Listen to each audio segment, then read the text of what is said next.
Okay, good afternoon. I'm John Traxler, and I'd like to thank both Gary and Richard for inviting me here and making this possible. And I'm kind of conscious that what I'm going to say is probably in 2 or 3 parts which straddle development studies a little bit and education a little bit, and then within a kind of wider social science context. And I suppose I'm reporting on work in progress. And I do remember years ago seeing an account of the first Indian space mission, in which I think it travelled 600 kilometres and went straight into the sea. And they wrote it up as what they called a partial success. So my account of what I've been doing is probably in the same kind of category. It's a partial success. 3 minutes flying time and then straight into the sea. And I guess I also ought to acknowledge that probably the last time I was here was giving a seminar for Richard about 10 years ago. And I've been quoting his remarks about ICT for D 2.0 ever since. And they continue to inform my thinking about education and about ethics, actually. And I'm kind of still struggling to make it all fit together. So, right. I take it you haven't denounced or reneged on any of that stuff? No. Oh, good. I don't want to be caught out. Do you want one of those? Oh, no, it's okay. I'm a bit old school. Okay. Okay, and also what I'm going to describe is in kind of 2 parts, in the sense of trying to frame some what seemed to me obvious questions, and then describe a workshop that took place in Nairobi where we attempted to make some progress on answering them. And this is the kind of underlying thinking. So this is probably the only bit of text. It might be slightly small, but it says our thinking. Something like information, knowledge, learning are part of the underpinning of sustainable rural livelihoods. In fact, maybe they're the underpinning of any livelihoods or sustainable livelihoods. And I guess given the nature of our world in Kenya or anywhere else probably, there is the likelihood that digital technology, maybe phones but maybe not, could be part of systems which would support or enhance or deliver that. But if we are to develop such systems, and I'm using the word systems in a pretty vague and elastic kind of way, meaning, I guess, technologies, people, ideas, material, and whatever, in a kind of loose bag. But if we are to develop such learning support, learning systems, we can only actually do that if we want the learning or the knowledge or the information to be part of the community as opposed to imposed upon the community. If we have some way of accessing, well, what I've said here was just authentic, candid experiences, aspirations, values and opinions. If we're working with the people rather than maybe coercing them. So that was the underlying line of argument. To put it in the other direction, we need to be able to have, if you like, convincing, candid, authentic conversations with people to find out about their lives, to find out how we can work with them to build learning systems in order to walk away and leave them with more sustainable rural livelihoods. So that's all kind of motherhood and apple pie. And then the other assumption was basically, as I've said here, just because it works for us doesn't mean it works for them.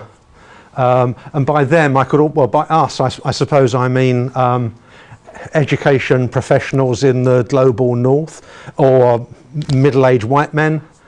And them is just anyone else, working people, the unemployed, refugees, and people in rural East Africa. So this is my starting position, as it were, that just because we've figured out how things work well, I don't know, in here, in this university, doesn't mean it's going to work well for anyone else. And that's almost kind of independently of how you actually define well, but certainly well in their terms. Okay. And so my interest was then figuring out, making some progress on how can one have those kinds of meaningful, authentic conversations with people, so you find out, I don't know, what it is they want, what it is they aspire to, how they cooperate, operate, and whatever. And then this is a picture of the usual suspects. And worried that in our case, when we think we've got those kinds of questions, you know, what is it that fires you up, or what is it you need to know, or how do you want to make your livelihood, that we round up the usual suspects, namely semi-structured interviews, focus groups, surveys, questionnaires. And as I've been saying, just because it works for us doesn't mean it's necessarily going to work with them. So it's just basically skepticism. And certainly in this particular context, which was upland, rural Kenya, farming communities, it was basically skepticism about whether, you know, do semi-structured interviews really work? How would they work? Why should we assume they do? And if I wanted to kind of tabulate why I thought there might be problems with the usual suspects and any others in our kind of research repertoire, this might cover some of the reasons. Issues of cultural differences in culture, you know, and again, you can, if you like, you can take these remarks and transfer them into the context of working with refugees or working class people, in a sense anywhere where there's that differential of culture, any differentials of culture, that there is maybe a mismatch in communication where things aren't worth mentioning, or they're taken for granted, or there are other reasons for misunderstanding. What they meant is not what you heard, if you like. And that might be true in interviews, that might be true in surveys, that might be true in focus groups, that there is a barrier or a filter or a mangle in terms of communication. That there might be some sort of oppressive practice in the sense of there being power differentials. I don't know, that I'm a UK university professor that's just flown into your community, and there are issues of power that again cut into having a kind of meaningful, if you like, human interaction, relationship, conversation. And then there might be issues of what I call performativity, where, which other parts of the literature might be called front of stage. It's for example, where I've had the experience of going into a very small village in Kenya with a very large Range Rover, and people from DFID or the Ministry of Education, and we've met with some teachers, and there's a kind of introduction that says, you know, this is Professor Traxler from the UK, and this is so-and-so from the Ministry of Education, and this is an official from the World Bank who's funding this project. Do you like the project? Well, clearly, you know, they're going to give the answer that they think is required almost. And so, yeah, for various reasons, you might get that coming into play. And the front of stage thing is about front of stage answers being those answers for public consumption, if you like. And what you might really prefer is the backstage answers. It's like kind of what the actors are saying to each other when you're not looking at them. Or if I asked you if you enjoyed this talk, you'd give me a front of stage answer. And if I then tried to covertly pick up what you were saying in the corridor afterwards, I'd get a completely different answer, possibly. So it's the difference between those kinds of issues skewing what people say to us. There is also, I mean, I think someone's obviously kind of been putting pressure on this analogy. There's also something called understage answers, which is kind of the subconscious ones that we're not even aware of. Anyway, and I suspect any of these come into play as soon as we're outside our own culture, and presumably the further away from our culture, maybe the more they come into play. Who knows? And I don't know if, in a broader sense, actually, if you look at how people kind of calibrate culture, I mean, I'm thinking of Hofstadter or people like that, you might even be able to get some measure of what are the similarities or the differences between your culture and another one, and whether there were issues about whether the people you're working with are highly kind of collective and communal or highly individualistic, and so what might affect their answer might be their sense of how much they're deviating from the communal version, or how much they're kind of breaking ranks. So yeah, there could be a lot going on here that means you can't necessarily round up the usual suspects. And then there are more obvious things about, as I said, you know, if you're thinking about some ways of delivering these instruments, if you like, you know, interviews or questionnaires, is transport or road an issue? Is the ownership or access of devices an issue? You know, can they get to a cyber cafe? Have they got mobiles? What's the nature of coverage? And actually, of course, what's the nature of the tariffs? You know, for example, is there perception that their data is free, so they can carry on answering your questionnaire online for as long as they feel like it? Or do they have a bundle of SMS? And is there a perception that, you know, too many and it will start to cost them personally? And, you know, have they got mains electricity might be an issue as well. And then from a different perspective, even if in an ideal world you could kind of capture you could formulate the interaction, have you got the capacity, maybe on a large scale survey or large scale exercise across, I don't know, a province or a state or a country or whatever, have you actually got the capable person power to gather all that data and analyse it? So if you, I suppose actually part of what I'm saying, for example, in these remarks about infrastructure, is not so much does it preclude you getting any data at all, but does it skew the data that you're getting? So do these issues skew your data in favour of rich people because they've got the time or the cars or the devices or the network coverage, or people in urban and metropolitan areas? Again, you know, so although you might be hitting, I don't know, 1,000 subjects or whatever, actually has the nature of any of this meant that it's not necessarily the sample or the population, not the population that you were looking for. It's been skewed by kind of the mechanics of the whole thing. So I'm not saying these are black and white. Well, they are obviously literally black and white.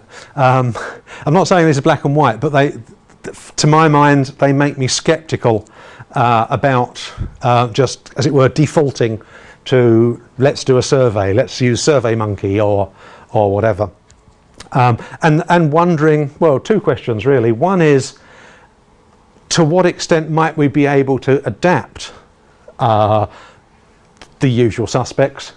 And the other question being, might there be alternatives? That was supposed to be thinking outside the box, but it's obviously not. So I tried kind of rounding up, brainstorming with a few colleagues, various other techniques that I thought might work, that might serve our purpose. that I thought had the potential for adaptation. One of them is rich pictures from Traxler and soft systems methodology, soft systems methods. And maybe this is simplistic, but one of the attractions was it's pictorial. It's pictorial and it's not formal. You don't necessarily have to use, well, you don't have to use a computer to draw it. You can just use pen and paper. But there isn't a kind of set notation that you have to have learnt. Which is interesting actually, because if you look on the web for examples of rich pictures, not only do you not see any particular set notation, but you also see a lot of other things which are not rich pictures, that are concept maps or mind maps, which people have thought were rich pictures. And they're used to explore, well, I think historically with Checkland, they were used to address the problem that too often people have reached the solution merely by defining the problem, by jumping in there, assuming that there is a kind of finite articulated problem and then all you've got to do is solve it. Whereas in fact what there might be is just various people with a sense of ill-ease. Things aren't working how they'd like to, and they just feel uncomfortable, and they don't necessarily have a problem, you know, that you can hire a programmer or whatever to solve. They just feel, oh, this is a bit clunky, or this could be better, and they don't even necessarily agree, well, they don't necessarily articulate this, or they don't necessarily agree with each other. And I suppose this dates back to structured systems, data systems design, you know, where the assumption was all you need to do is draw up a contract for a systems analyst, hire them in, and boom, they'll have taken care of it. Whereas this is something kind of vaguer than that, attempting to articulate kind of what's going on. Are there differences of opinion, differences of interest, different communities clashing with each other? Are there, you know, what's moving around? Ideas, money, resources. And so, yeah, purely for those kinds of reasons, I thought that might be attractive. It was pictorial, it was simple, and it wasn't formal. And to skip ahead slightly, what we did was a kind of training workshop outside Nairobi, where I was just kind of attempting to focus on what might actually work, irrespective of whether, if you like, rich pictures had been ripped out of their methodological context, you know, because there's another kind of 7 stages after you've drawn rich pictures, and I didn't want to get involved in all of that. I just thought it'd be a way of exposing in a community what the interest might be, and at that point, okay, that's fine, you've captured that picture and it's something you can work with. It wasn't intended as the kind of prelude to some much more elaborate process. And then card sorts, which grow out of personal construct theory, again, because well, you don't necessarily have to use cards with writing on. You can use, well, a friend of mine just ripped pages out of a catalogue, and it's used a lot in commercial work with, I don't know, getting people to think about the design of cars. But sorry, what it's, the theoretical basis is the assumption that everyone has their own way of understanding the world, of making sense of it, and it might be cultural, but it also is individual, and it might be, well, as I've said, it might be purely the kind of constructs that govern which car they use, they buy, you know, big green ones, small blue ones, whatever, and it's an attempt to get away from getting them to answer the question you asked, and actually expose what's important to them. And in terms of how you actually do it, well, you get the ideas in question, I don't know, 15 cosmetic products or 13 cars or something more abstract or something educational or technological, and you get them to well, it makes sense to write a number on the back so you can identify each one. But you just get them, you give them a pile of these cards or pictures or whatever, and you then just say, can you sort them? And they, into 2 piles, and they do it, and you record which cards are in which pile, and then you ask them to do it again, and again, and again, and each time you just write down which cards are in each pile, maybe for 15 minutes, so it's actually quite efficient in that sense, and or maybe just until they say they've run out of ways of sorting them. You're not trying to find out, not explicitly trying to find out what was the basis, you know, whether they sorted them first into big cars and small cars, or American cars and German cars. They don't tell you that because they might not be able to articulate it, or they might be embarrassed about why they're doing it, or for whatever reason. But you then draw up if you like, a matrix showing how many times this card and that card had occurred in the same pile, or had not occurred in it, they'd never co-occurred, in the hope of then revealing the kind of underlying concepts or values that are at work for them. And as I say, it's cheap, quick, efficient, and so therefore, again, I thought that would be an attractive way of exploring I don't know, issues of farming, maybe, for Kenyan farmers. What else was? Some of these we didn't actually get the opportunity to put into practice, but it was just the opportunity to talk about them and explore them. I was, probably am, big fan of SMS. I mean, there's an obvious example of any kind of digital, most kinds of digital data gathering, that someone else does all of the typing.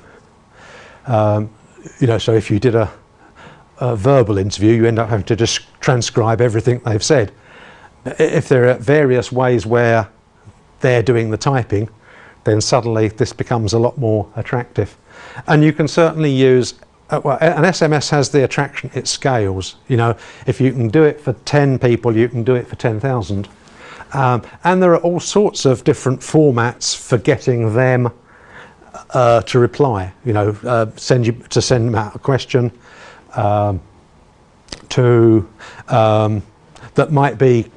that might require a kind of Likert scale answer.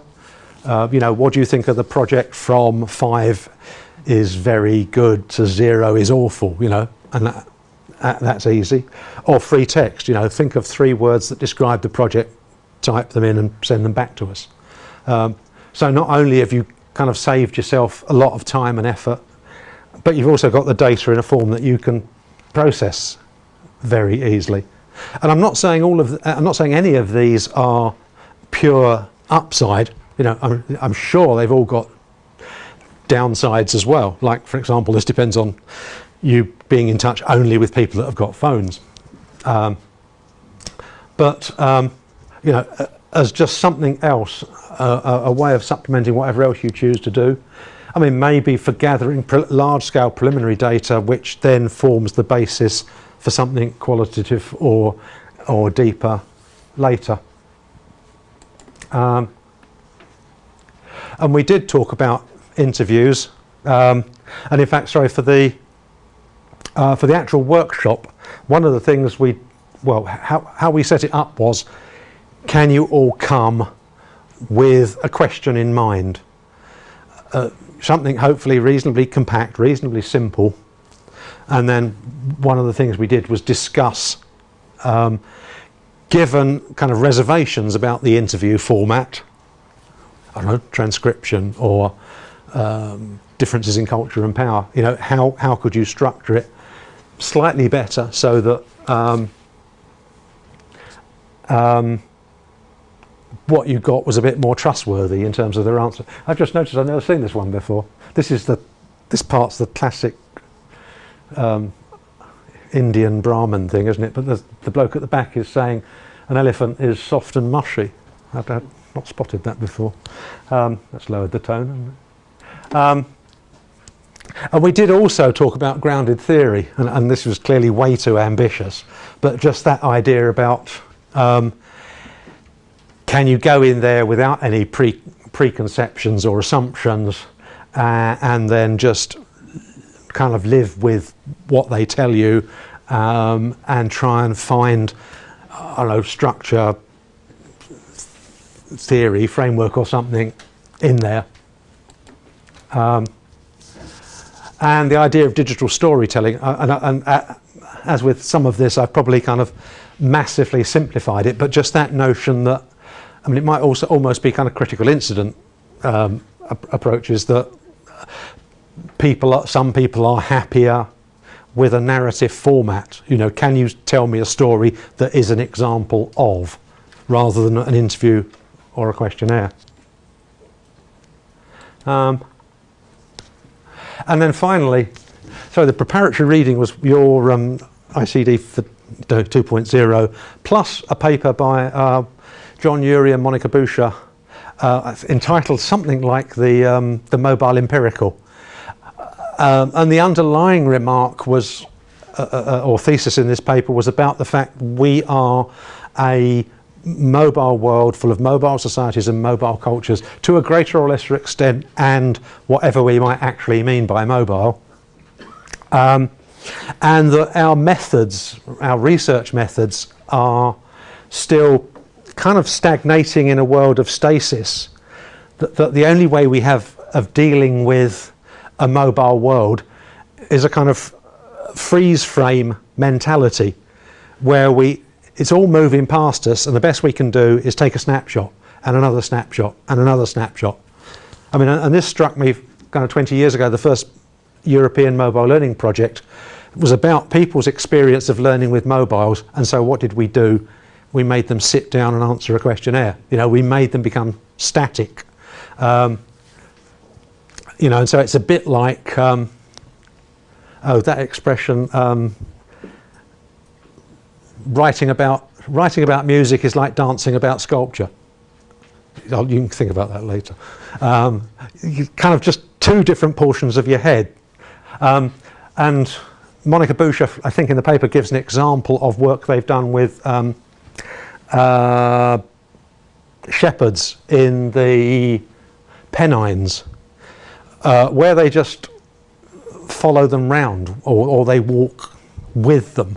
And so, again, very simplistically, I was just floating the notion that, certainly in my experience, Africans spend a lot of time walking around, and actually this might be the best way of having a conversation. So far, so good? Is this plausible so far? Okay, so now I'll talk about putting the theory into practice and give you some idea of whether any of it worked at all. The British Council run many programmes.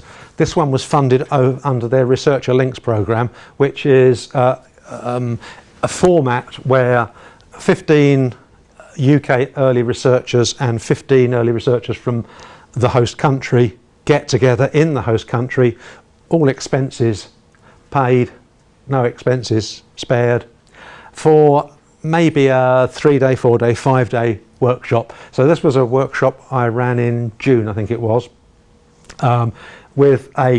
you have to partner up, so it was with the Jomo Kenyatta University of Agriculture and Technology, with Stephen Kimani, who's actually an ex-IDRC Circa graduate,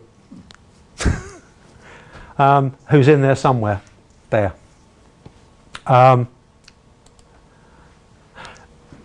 Where what we did, the format really was a day of kind of getting the overall context. So we had people from various mobile startups or some agricultural information services. So for example, Kenya has, for example, one called iCow, which is an SMS service providing dairy information, market prices and that kind of thing. So these various kinds of people came in to give us the background or the context, And my friend Dominic Kamani, a different Kamani, from the upland area of Kinangup, came in and described the actual location where we were going to go, and his community group. And it's an upland community about, I think, 85 miles out of Nairobi, quite widely dispersed, where, well, there are a variety of activities, and this was, if you like, one of the reasons for thinking rich pictures would be useful, because you have a developing ecotourism market there. I mean, they're kind of on the map in terms of where you go globally to watch long-tailed widow birds, for example. But then you have subsistence farming, and then you have cash farming as well. You have rich farmers and poor farmers. Obviously, you have women and you have men. And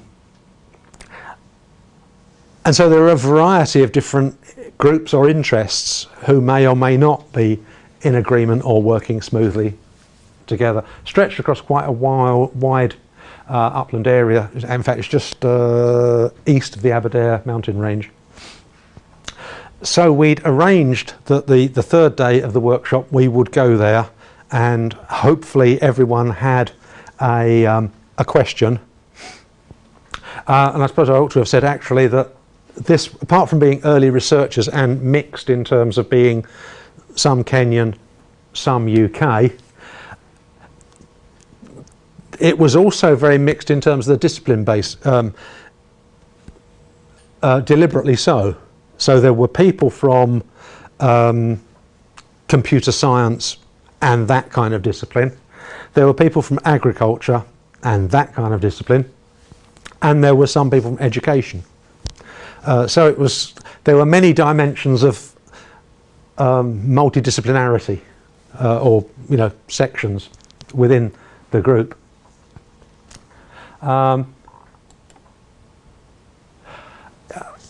And at the moment, one of the major activities or initiatives within the community at Kinangup is working on sheep farming and spinning. There's also quite a lot of beekeeping.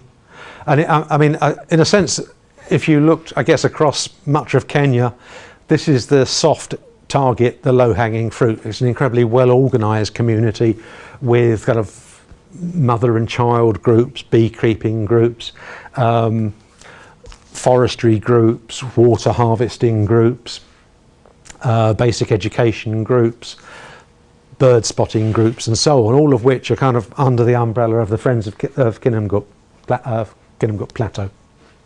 So, and they've had external money, so they're quite kind of well rehearsed and articulate. So, in terms of how would you manage a kind of intervention or a bit of research, they're pretty easy to work with, and I think things will be, well, and they're sedentary, they're settled, they're not nomadic, so that's a pretty obvious reason why they're easy to work with. You can find them.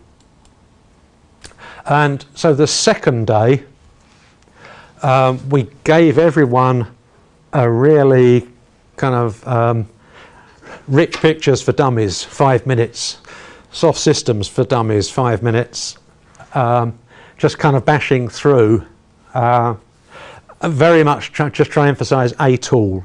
So none of the other options for personal contact theory, just, you know, this might be worth trying. Does it fit what you want to do? Do you think you'll feel comfortable doing it? And to get them to the 20-odd people taking part, to get them to kind of articulate what might be their assumptions. Could they actually address those assumptions in advance? Like, were they making an assumption that the community were all literate? And so we were hoping that what we get would be groups of our researchers, each with their own little question and their own little method for addressing it, and that we'd then put them with 2 or 3 members of the community, and they would see how it worked, And on the one hand, they might get some data, but on the other hand, they might reflect on the process and whether it felt credible, whether they thought they did have a relationship, whether it was trustworthy, whether they could make adaptations, and so on. So this is us in the JQuat University bus arriving at the local centre in Kinanguk. And this is research taking place in front of your very eyes. People sitting around talking to each other, basically. And I think the community turned up, how many, 30, 40 people turned up. And, you know, so there might be a group over here trying rich pictures, and there might be a group over here trying a focus group, and so on, and so on. Oh, yeah, so, for example.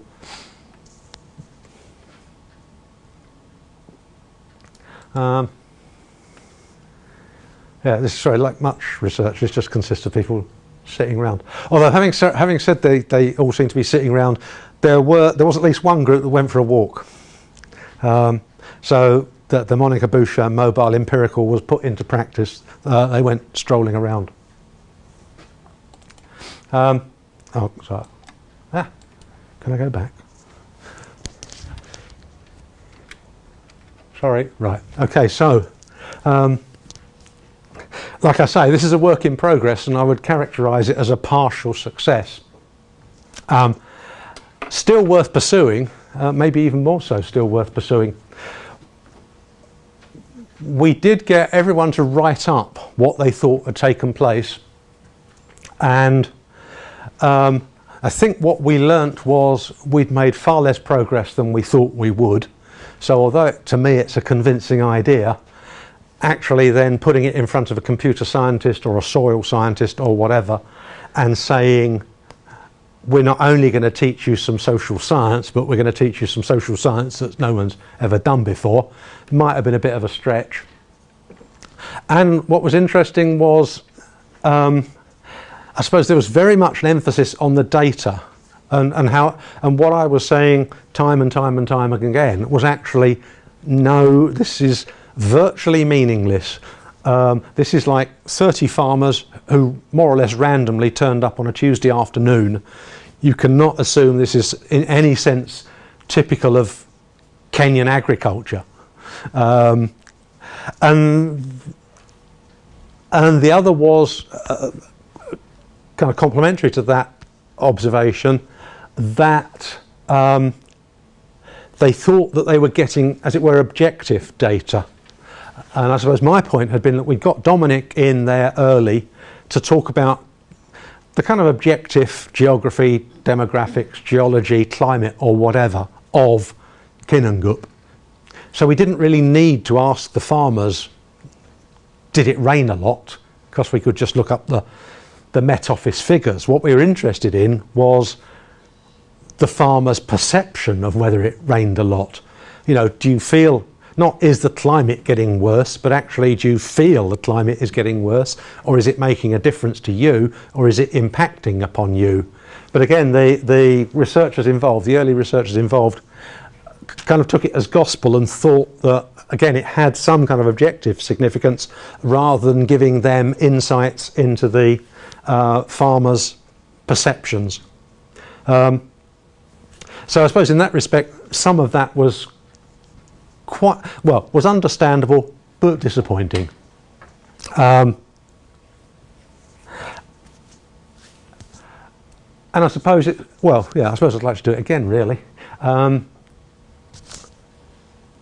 So where did that leave us? Yeah, as I say, I think my fundamental scepticism is still well founded, that just because it works for us doesn't mean it works for them. And that it is possible to develop better, more appropriate, more authentic alternatives. And I suppose having developed them, you have of course then got the challenge of validating them. You know, are they then more trustworthy than the alternatives which already have been validated? And actually that's, if you like, that's the development studies part of the talk. And I suppose my medium-term ambition was to then look at, if you have methods that allow you to kind of authentically engage with people who are different, that it then puts you in a position to understand about their pedagogy, learning, epistemology, you know, how is it they engage with the world, what are their aspirations, what would they like to know, what is it they talk to each other about. That then gives you the possibility of creating some kind of learning system. And I suppose what I was drawing on at that point was my experience in what at the time we called MobiMOOC, and it was a course about mobile learning, but that is actually irrelevant. But it was a course where we tried to create a learning community that I think was mainly European, but a learning community based on the kind of MOOC principles of exploiting the wisdom of the crowd, exploiting the fact that if you connect a fairly substantial number of people together, it's more than the sum of its parts, or they can begin to contribute and communicate and create as well as consume. And this was about 6 or 7 or 8 years ago. It was organised by a Belgian woman, Inge de Waard, and there were, I don't know, 5 or 6 others of us as facilitators. And technologically, what we were trying to do was make the point that you could have a kind of MOOC-like experience with free or open software. So this, the resources and the communications took place in what we had stitched together out of Google Docs, Facebook, Twitter, WordPress, you know, a ton of, YouTube, sorry, just a ton of stuff that is already available, that is free, that you don't have to train people to use. Where actually in this particular example, we used WordPress as the kind of portal that then allowed us as the facilitators and then everyone who was involved to then access the resources that we'd put in there as catalysts, but then actually the resources which they then added. And it was just kind of blizzard of activity. There were 600 people involved, and I think each version of it lasted 3 or 4 weeks. And all we did was provide some kind of loose structure, something to kind of set any particular topic moving, and then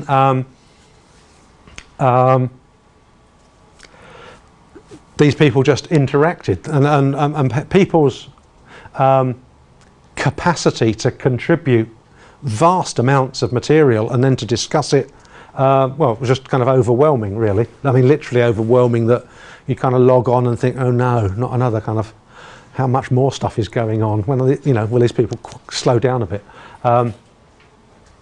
Yeah, so my medium-term ambition is to try and work towards a convergence of this and the work in Kenya, where hopefully you can begin to see how you might provide the foundations of a learning system that people could then build for themselves. I was involved in a different project, an EU project funded under FP7 called Eagle, and it turns out there's an awful lot of FP7 projects called Eagle, but anyway, where we were trying to build a learning system for European rural administrators, and this was my design for it.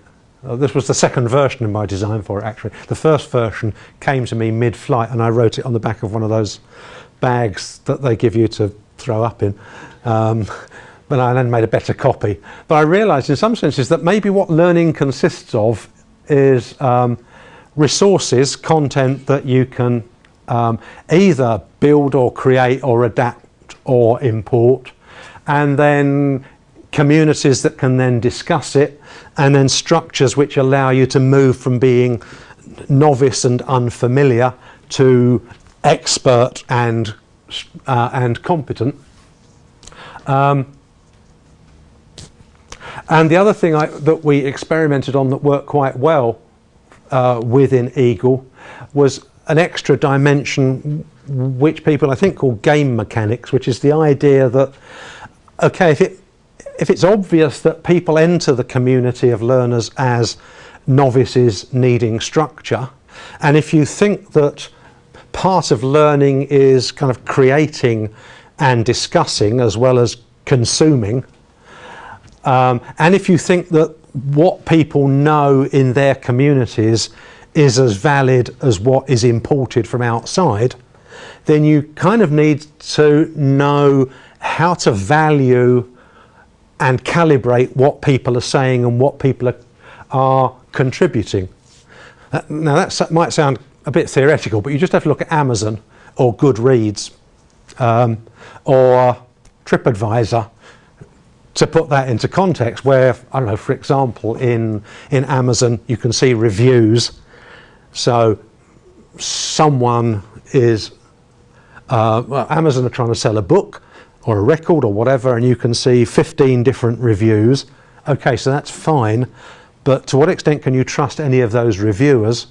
Well, not very much, according to recent research, actually, because they're all being paid by the people that, yeah, but anyway, I'm being naive.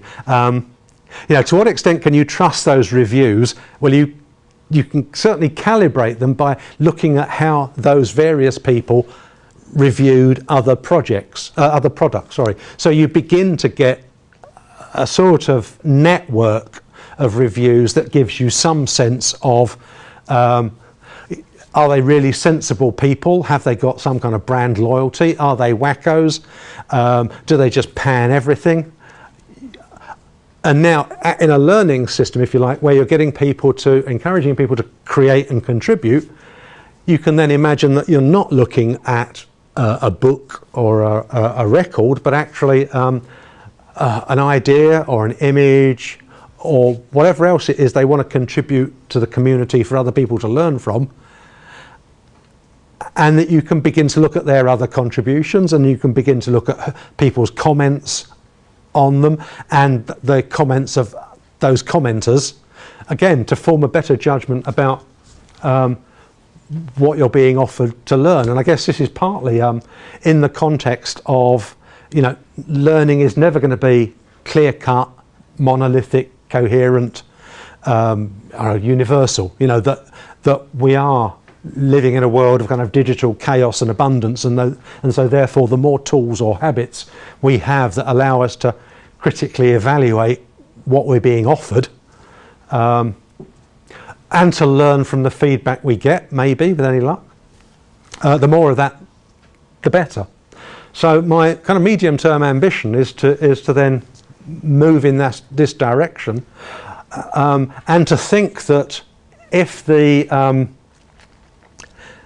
that the end product is clearly a function of the constraints of infrastructure, if you like, that you don't want a learning system based on PCs if everyone's only ever got mobiles or whatever, or you don't want to say, okay, we're all going to learn by discussing something, when actually everyone's expectations are they're going to learn by being taught something.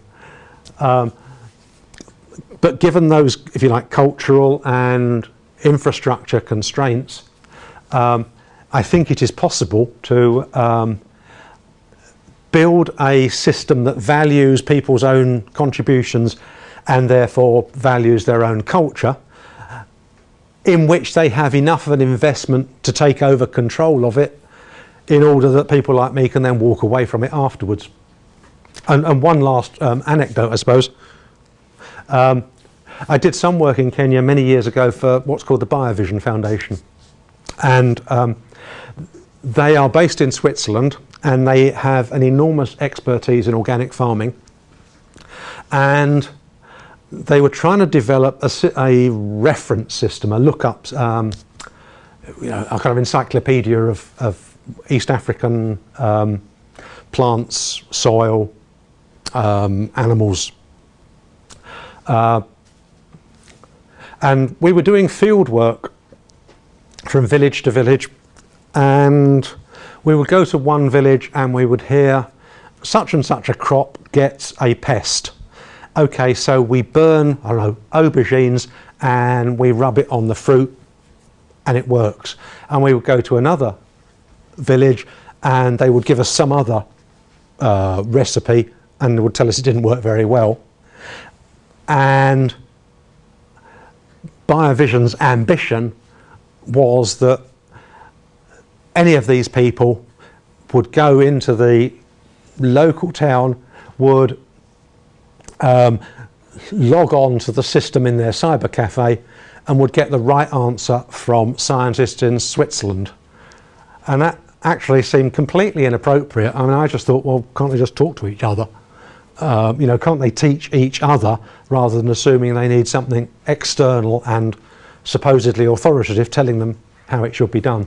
So in some senses, my ambition, you know, incorporates that as well, and I may live to see it fulfilled. I finish. So does anybody have any questions?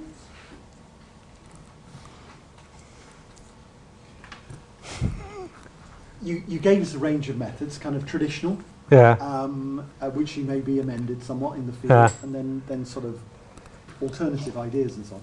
Did you? And I totally appreciate you. It was kind of the field work was sort of proof of concept almost. Barely, but yes. Proof of concept. But did you get any sense out of that, of if you were then going to recommend to someone going into a rural area, of which of the methods you thought had most promise? Well, I suppose the honest answer is probably no, not much. And again, we're talking about a kind of more or less random sample of 28 researchers who happened to be free that week, going into a community of farmers who were free that Tuesday. There were adaptations we hadn't thought of. So one group went in with what they thought were going to be a protocol for rich pictures and discovered that actually the farmers they were talking to were a lot happier doing it as words and ended up with rich words instead. So it was a kind of mishmash, but it did elucidate something nevertheless. I mean, that actually one of their kind of tensions or conflicts is between extensionists, you know, the what would you call the Ministry of Agriculture local advisors, who it then turns out also work for local agribusiness. You know, so if you wanted, so there's a slight conflict of interest there. Yeah, so it did actually expose that, you know, when you have the various arrows and swords and all the rest of it. But no, I mean, I think I came away with still with some faith in the principle. But I mean, I don't think we, you know, if I was being critical, I am critical of how we did it. I think we ought to have given a much more focused, pragmatic briefing to the researchers. And sorry, I did this jointly with a couple of my colleagues, and I'm not. And maybe afterwards you think grounded theory sounds really interesting, can we learn about it? But actually, if what you need is just a kind of toolkit to take into the field, and it doesn't matter if it's kind of authoritative or canonical or the right version. You know, you could almost argue it doesn't really matter what it is if you can validate it. Who cares? So that's a very long way of saying no, not quite. Was there anything that didn't? I mean, you said rich pictures didn't work. It had to be modified. Was there anything else out of that, the method toolkit, that really didn't work? People couldn't get it to work, and thought as a result, okay, well, maybe. I don't think people. I mean, I suppose I really hammer home about the need to have protocols for any of these things, and I think people might have started the day with a protocol that these will be our questions, and this will be a one-to-one interview, or this will be a focus group, and then rapidly went off script or kind of went off message. And I don't think they'd necessarily thought about, if you like, the obligation to analyse what they were getting afterwards. And again, I don't mean, do the analysis in order to reflect on the method. I don't think they'd thought enough about that.